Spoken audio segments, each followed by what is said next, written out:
वो तो निर्बंध आवे, जो बंधा ना हो उन सब के बंधन खोलकर चालता करते हैं।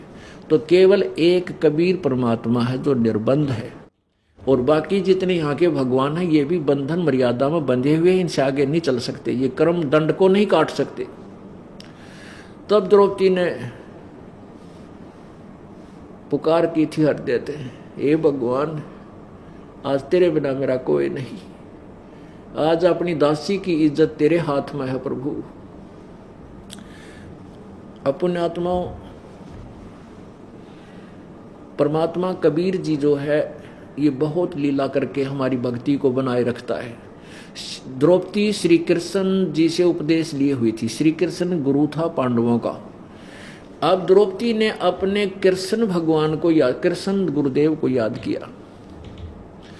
अब क्या होता है कि जैसे जगह जगह कितने आपदाएं आती हैं बहन बेटी भाइयों पे, सभी आखिर में भगवान ने याद करते हैं, लेकिन उनको लाभ नहीं मिलता। अब ये लाभ कैसे मिला द्रौपदी को कि द्रौपदी ने पहले वो पुण्य कर रखा था, और जब तक मन बोल रहा है, मन चाहे तो परमेश्वर नहीं सुनता, क्योंकि मन काल का दूत है। जब आत्मा रोती है तब ये 1 सेकंड में पहुंच जाता है, सेकंड के भी कुछ अंश में। अब यहां से क्या होता है, जैसे आत्मा जब रोती है, पुकार करती है प्रभु की, तो यहाँ की इसकी पुकार रिफ्लेक्ट होकर के धर्मराज के दरबार में जाती है, न्यायाधीश के, वहाँ उसके दरबार में जाती है, उसकी वो फ्लोपी, वो सीडी खुल जाती है पुनों वाली, और धर्मराज देखता है कि इस आत्मा के ऊपर आपत्ति है, इसका कोई पुण्य है जिससे मैं इसकी मदद कर सकूं। तो उसमें क्या देखा कि द्रौपदी एक महापुरुष अंधे को और निस्वार्थ भाव से दान कर रही है, और कपड़ा दान किया। और इस संत को दिया हुआ दान तो इतना दिया जा सकता है कि कितना कर दें उतना भी कम है। पुण्यात्मा वो कहते हैं, कर सोशल छिद्र मैं करूं अपने जन के काज, वो परमेश्वर स्वयं आए हुए थे, उनको दिया हुआ दान तो धर्मराज के दरबार में ढेर लिखा हुआ था, उसका इतना प्रतिफल बन गया। तो उसी समय वहां से क्या हुआ कि वहां जहां हमारे यहाँ से आत्मा की पुकार धर्मराज के दरबार में गई, वहां से रिफ्लेक्ट होकर के वो जिस पर वो गुरु रूप में आश्रित होती है वहां पहुंचती है, और वहां से फिर परमात्मा ही उसका रूप बना करके कबीर देव और आके मदद करता है। अब ये एक विधान बना रखा परमात्मा ने, उस विधान को भी वही अपने को सारे को निभाता हुआ हमारी मदद करता है। अब वहां श्री कृष्ण जी अपने घर में अपनी पत्नी रुक्मणी के साथ शतरंज खेल रहा था। तुम ना खेलियो, कदे ने सोचो भगवान खेला करता तुम भी खेलने लग जाओ, नहीं, वो तो अलग काम था उनका।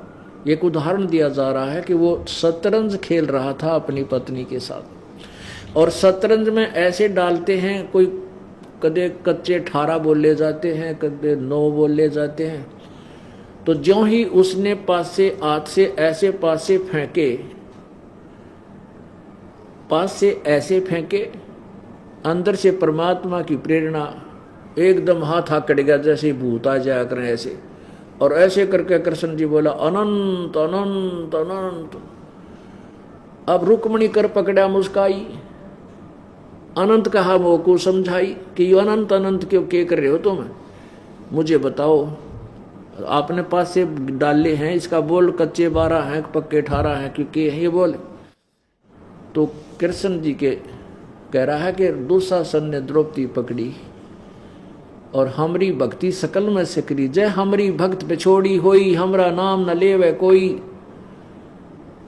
अब कृष्ण तो वहां पासे खेल रहा है, तंदेही से पासा डारी पहुंचे सूक्ष्म रूप मुरारी। वो कबीर परमात्मा मुरारी माने जो राक्षसों का नाश करता है।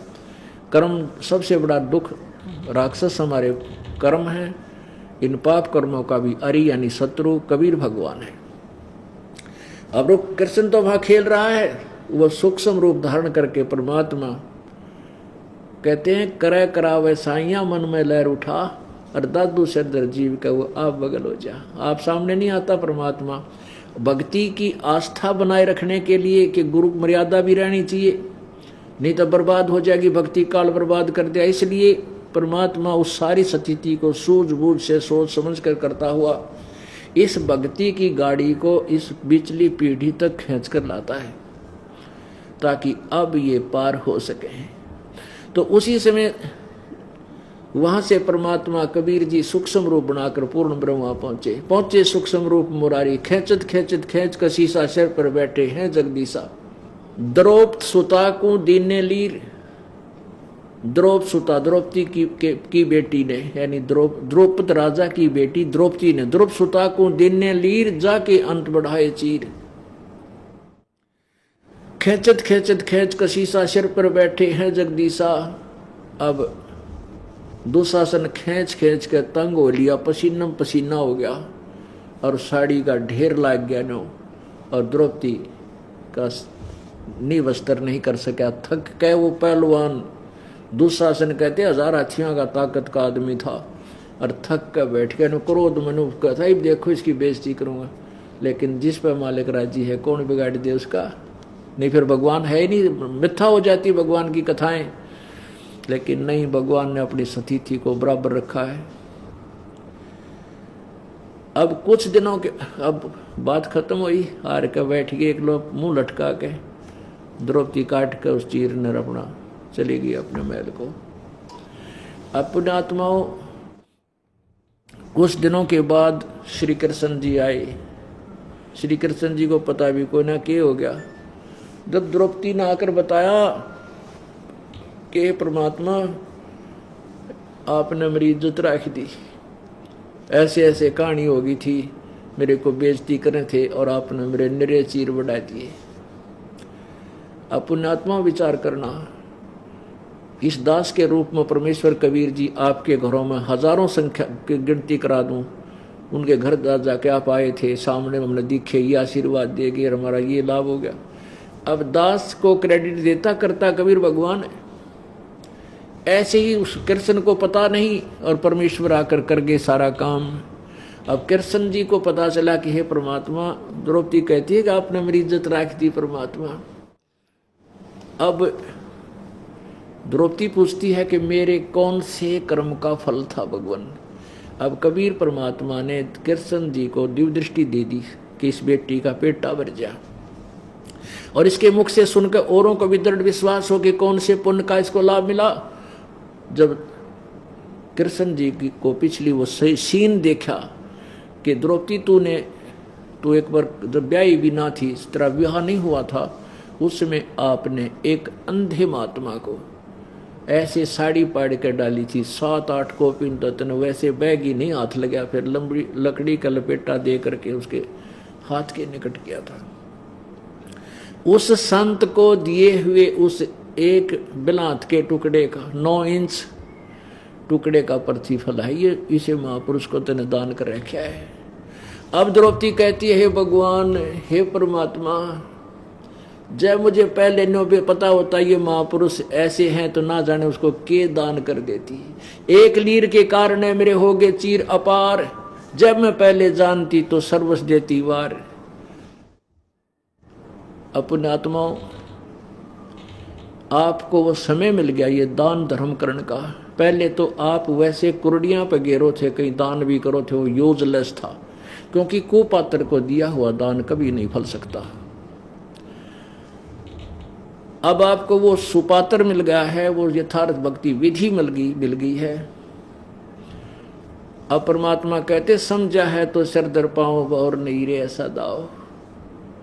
अब जब आपके समझ में आ गया कि ऐसा संत नहीं, ऐसा मार्ग नहीं, ऐसा भगवान नहीं, और फिर बार बार ये मनुष्य जीवन नहीं, और अब भी आप भक्ति नहीं करोगे, ये साधना नहीं कर पाओगे, हाथ से नहीं छोड़ पाओगे, तो फिर बहुत पछताओगे।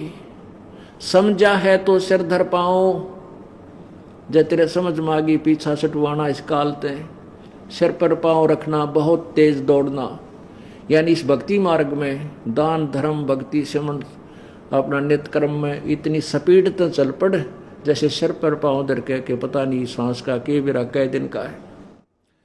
नहीं भरोसा देही का ये बिनस जावे पल माही, श्वास उसास सुमन करो और ये तन कछु नाही।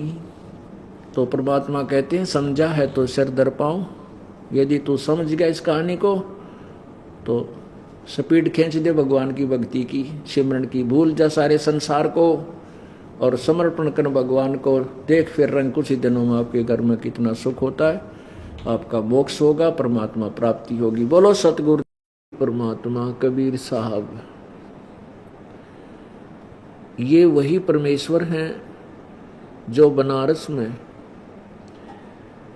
एक जुलाहे की भूमिका किया करते थे और 120 वर्ष तक मनुष्य जैसे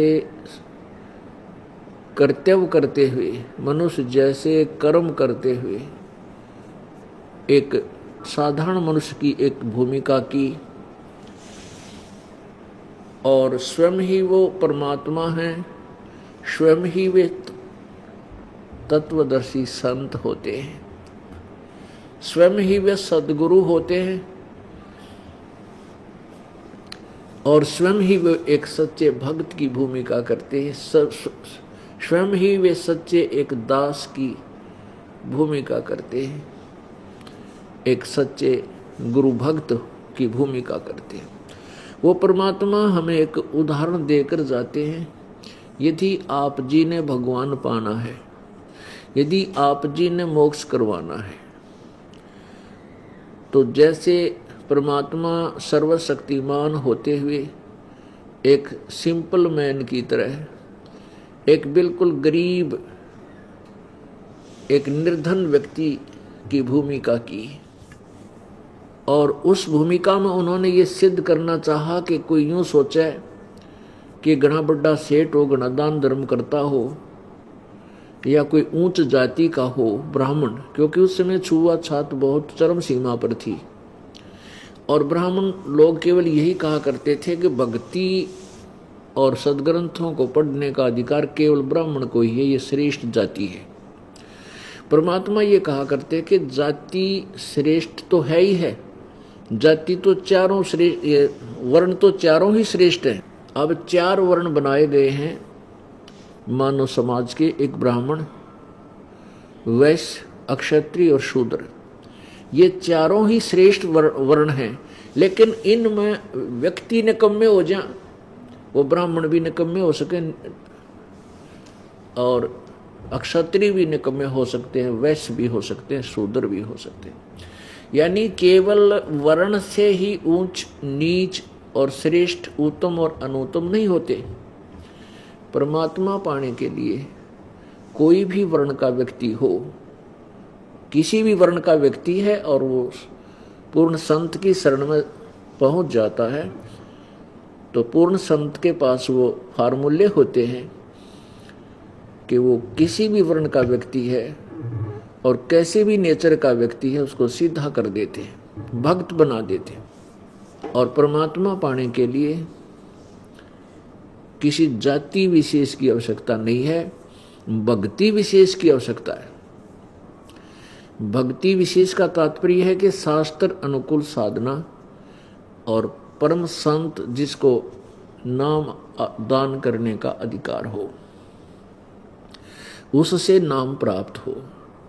फिर आप गरीब भी पार हो सकते हैं और धनी भी पार हो सकते हैं, रंक भी पार हो सकता है, राजा भी पार हो सकता है, यदि वो मर्यादा में रहता हुआ भक्ति करता। तो परमेश्वर ने ये सिद्ध करना चाहा था कि मैं एक जुलाहा जाति से हूं और मैं जो सत्य भक्ति बताता और करता और करवाता हूं, इसको जो करेगा वो किसी वर्ण का व्यक्ति है, वो पार होगा।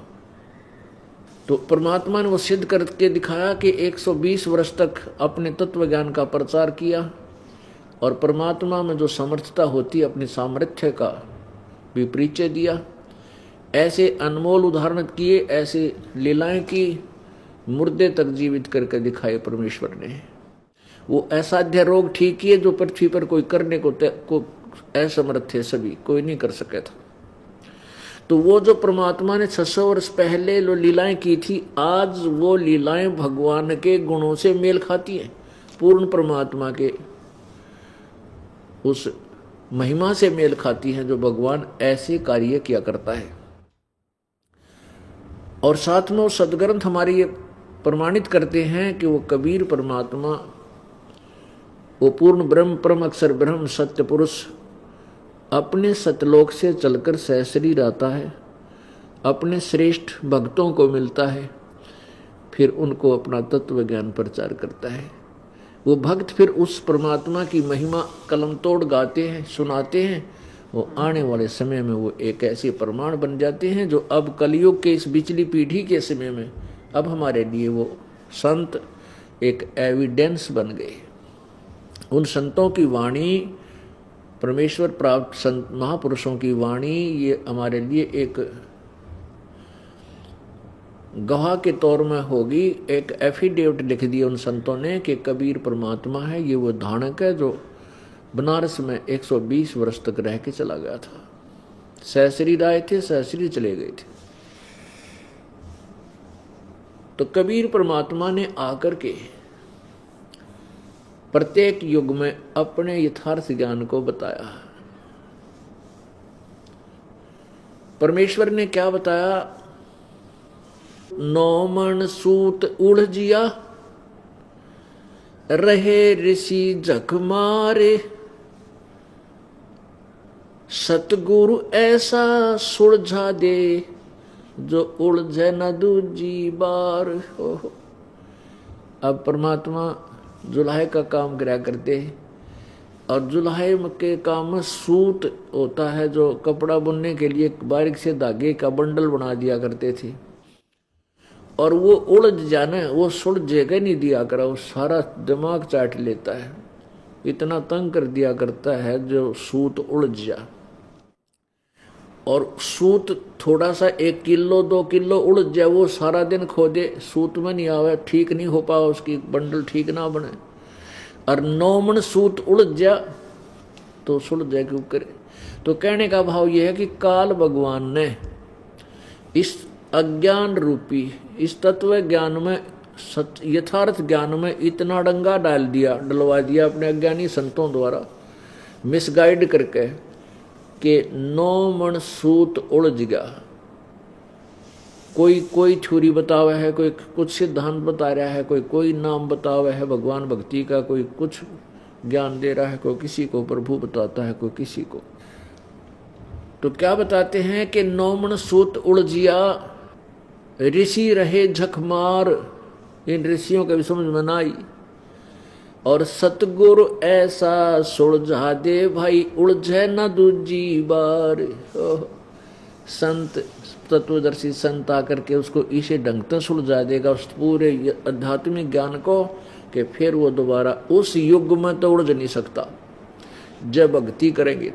तो अब वो समय आ गया है, और ये ज्ञान इस दास को परमात्मा कबीर जी ने दे दिया, और ऐसा सुलझा दिया है ये ज्ञान कि इस कलयुग में आने वाले समय में ये उलझ नहीं सकता। जब तक भक्ति युग रहेगा, जो भगवान चाहने वाली आत्मा 10-5 हजार वर्ष तक भी ये ज्ञान चलेगा, क्योंकि आगे फिर कृतघ्नी लोग हो जाएंगे, भक्ति चाहने वाले रहें को नहीं।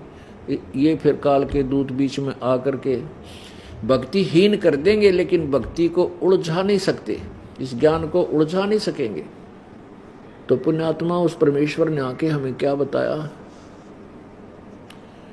गुरु बिन माला फेरते भाई, गुरु बिन देते दान, गुरु बिन दोनों निष्फल हैं, चाहे पूछो वेद पुराण।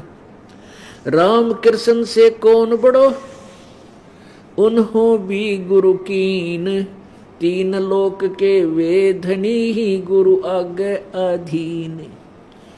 परमात्मा हमारे को इसी उदाहरण से समझाते हैं जिससे हम समझ सकें। परमात्मा कबीर जी कहा करते कि तुम राम कृष्ण से तो बड़ा किसी ने मानते नहीं, और उन्हीं का उदाहरण ले लीजिए कि राम कृष्ण ने भी गुरु बनाए। जैसे श्री कृष्ण जी ने, श्री कृष्ण जी के एक तो संदीपनी जी गुरु थे। संदीपनी जी तो अक्षर ज्ञान जैसे शिक्षक होते हैं, टीचर, अक्षर ज्ञान कराने वाले गुरु थे। और दुर्वासा जी उनके आध्यात्मिक गुरु थे। और श्री रामचंद्र जी के वशिष्ठ मुनि जी गुरु थे, उनके कुल गुरु थे। तो परमात्मा कहते हैं तुम्हारे रामकृष्ण से कौन बड़ा। और उन्होंने भी गुरु कीन, और 3 लोग के वैदनी गुरु आज्ञा अधीन। अब गुरु तो गुरु ही होता है, और गुरु जी के सामने बच्चा एक शिष्य ही होता है। शिष्य ठीक ढंग से अपनी मर्यादा में रहेगा वही सफल होता है, अन्यथा वो मोक्ष प्राप्त नहीं कर सकता। तो परमात्मा कहते हैं राम कृष्ण बड़तेहुपुर राजा, 3 गुरु बंद कीन निज काजा। रामकृष्ण तीनों लोकों में बड़े माने जाते हैं, जैसे एक एक विभाग के ये मंत्री हैं। और इन्होंने भी गुरु धारण करके ही अपने सब कार्यों को किया। सत साहेब, अगर आपको सत्संग वीडियो अच्छी लगी हो तो हमारे चैनल को लाइक करें, सब्सक्राइब करें। सत साहेब।